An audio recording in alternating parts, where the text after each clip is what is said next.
जय हिंद मेरे प्यारे बच्चों, नमस्कार। तो प्यारे बच्चों, नीट 2025 ख़त्म हो गया। नीट 2026 में आप सब बच्चों की बहुत ज़्यादा क्वेरी थी कि सर नीट में अपीयर होने के लिए क्या क्या क्राइटेरिया होना चाहिए। तो आज हम वीडियो बनाने जा रहे हैं कि कौन से बच्चे हैं जो नीट 2026 नहीं दे सकते। और पिछले जो भी सिस्टम था उसमें बहुत सारी सीटें वैकेंट रह जाती थी। तो सरकार की ये कोशिश है कि कोई सीट खाली ना रहे। तो इसके लिए कुछ अपडेट्स हैं, हम लोग सारी चीज़ों पर चर्चा कर लेते हैं। अरमान, तुम्हारा क्या सवाल है बेटा? सर, जो बच्चे नीट 2026 दे रहे हैं अगले साल, सर उसमें अटेम्प्ट लिमिट में कोई चेंज हुआ है या नहीं हुआ तो है तुम्हारा सर? तो सिलेक्शन हो गया। जी सर, लेकिन दोस्त लोग हैं, ठीक है। तो पहली बात तो ये है बेटा कि अटेम्प्ट लिमिट में कोई चेंज नहीं है। तो वो सारे बच्चे समझ लें कि अटेम्प्ट लिमिट में कोई चेंज नहीं है। कितना भी अटेम्प्ट है आप नीट 2026 दे सकते हैं। दुर्गेश बाबू। सर, एक क्वेश्चन था कि एज लिमिट वाला जो क्राइटेरिया था उसमें कुछ चेंज हुआ है हाँ, क्या? बहुत सारे बच्चे चेंज हो रहे हैं जी सर। तो अभी तक कोई ऐसा नोटिफिकेशन नहीं है कि एज लिमिट में कोई चेंज ना हो। तो there is no change in attempt limit, there is no change in age limit. Sir, जो नीट में अपीयर होने के लिए 12th में परसेंटेज का क्राइटेरिया होता है वो बता दीजिए। अच्छा, तुम्हें लग रहा हो कुछ चेंज होगा क्या? तुम तो कॉलेज के अंदर जा रहे हो। तो अभी तक बच्चों यही है, जनरल में 50%, ओबीसी 40%, SC ST में भी 40%। अगर इतना है 12th में तो वो बच्चे नीट में अपीयर हो सकते हैं। अब अगर किसी बच्चे के जनरल में 12th में 50% से कम है तो नीट में अपीयर नहीं होगा। और ओबीसी SC ST में अगर 40% से कम है, इंक्लूडिंग 40% से कम है, तो नहीं दे सकता। और हमें लगता है जनरल EWS के लिए 50% है। क्या सवाल है बेटा? सर, स्ट्रे वैकेंसी राउंड में अगर किसी बच्चे को कॉलेज मिलता हाँ, है तो पहले हम उसको- बता दें स्टे वैकेंसी राउंड क्या होता है। तो आपकी काउंसलिंग एक तो ऑल इंडिया की होगी, दूसरी स्टेट की होगी। तो first round, second round, third round के बाद स्टे वैकेंसी राउंड आता है। और स्टे वैकेंसी राउंड में जो बच्चा क्वालिफाई किया वो अपीयर हो सकता है। अगर उसको स्टे वैकेंसी राउंड में कॉलेज मिल जाता है, सपोज करो स्टे वैकेंसी राउंड में कॉलेज मिल गया, तो उसने चाहे एडमिशन लिया हो और चाहे एडमिशन नहीं लिया हो, वो 1 साल के लिए डिबार हो जाएगा, नीट का पेपर नहीं दे सकता। ठीक। अब आयुष के लिए भी बता दें, आयुष में भी यही है। अगर उसने स्टे वैकेंसी राउंड में एडमिशन लिया है तो फिर वो आयुष में की काउंसलिंग नहीं करा पाएगा, राइट।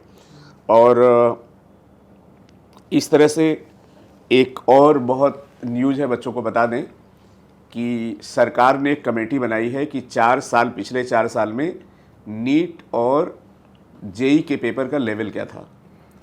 अब सरकार ये सोच रही है कि जिस तरह से पेपर का लेवल बहुत हाई हो गया था तो केवल वही बच्चे सेलेक्ट होंगे जो कोचिंग करेंगे। तो सरकार ये चाह रही कि वो बच्चे जो कोचिंग नहीं कर सकते वो भी सेलेक्ट हो जाएं। तो पेपर के पैटर्न में भी कुछ चेंज होना चाहिए, इसके लिए कमेटी बन गई है। तो इसको समराइज कर दें तो अटेम्प्ट लिमिट नहीं है, एज लिमिट नहीं है, जनरल के लिए कितना चाहिए 50%, ओबीसी SC ST के लिए कितना चाहिए 40%। इसके बाद अगर आपने स्टे वैकेंसी राउंड में एडमिशन लिया है तो फिर आप 1 साल के लिए डिबार हो जाएंगे। हाँ, अब एक सवाल और है, एडमिशन लिया है कि सीट अलाट करके छोड़ दिया, दोनों एक ही चीज़ है। अगर आपको सीट अलाट हुई, आपने छोड़ दिया तो फिर अपीयर नहीं हो पाएंगे। लेकिन ये परमानेंट नहीं है। कितने साल के लिए? 1 साल के लिए। तो बच्चों, ये सब था आपकी क्वेरी का जवाब। और अगर कोई क्वेश्चन हो तो और बताइए। और उन बच्चों से कहना चाहेंगे जिनका नंबर कुछ सिलेक्शन से जिनका नंबर रुका है, उनके लिए एक ही तरीका भाई कि अगर 490 पे छोड़ा है तो 490 से शुरू करिए, 480 पे छोड़ा है तो 80 से शुरू करिए, 70 पे छोड़ा है तो 70 से शुरू करिए। मतलब जो आपने न्यू बना ली है नंबर की, उस न्यू पर खड़े होकर बिल्डिंग बनाइए। और इसलिए मेरा सजेशन यही है कि फुल सिलेबस टेस्ट आपको देना चाहिए, जो हम लोग संडे को कंडक्ट करा रहे हैं। अच्छा, आप लोग सेलेक्ट हो गए, एक सवाल पूछ लें। शुरू से जो FST हुआ उससे क्या फ़ायदा हुआ? सर, एनालिसिस ज़्यादा से ज़्यादा एनालिसिस कर पाए और ज़्यादा से ज़्यादा क्वेश्चन प्रैक्टिस से सर बहुत हेल्प मिली। कुछ क्वेश्चन तो बिल्कुल सेम आ गए थे, 2-4 क्वेश्चन फिजिक्स में। हाँ। अच्छा बेटा, दुर्गेश से एक चीज़ बताओ जी सर। कि जैसे बच्चे के बहुत, अभी एक बच्ची आई थी उसके 521 नंबर हैं। अब एक तो वो हो सकता है कि चलो फिर से चैप्टर वाइज करते हैं, और एक चीज़ ये हो सकती है भाई FST 521 आया था, 2 नंबर से सिलेक्शन रुका है, FST शुरू से करें। क्या अच्छा रहेगा?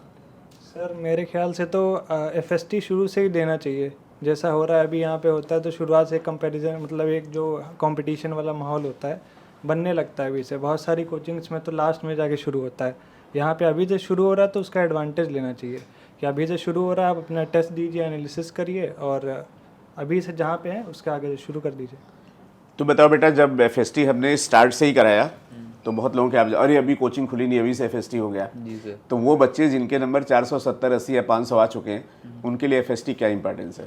सर उनके लिए एफएसटी ये इंपॉर्टेंस है कि उनको जो सिलेबस है उसको रिवाइज करना होगा। केवल उनके इतने अच्छे नंबर हैं कि उन्होंने पढ़ा है पूरा, तो उनको रिवाइज करने के लिए प्रेशर रहेगा ऊपर से कि 1 महीने रिवाइज कर लो, उसके बाद एफएसटी पूरी तरीके से होंगे, तो उसमें अच्छा स्कोर करना है, मतलब रैंक अच्छी लानी है, तो इससे फ़ायदा रहेगा।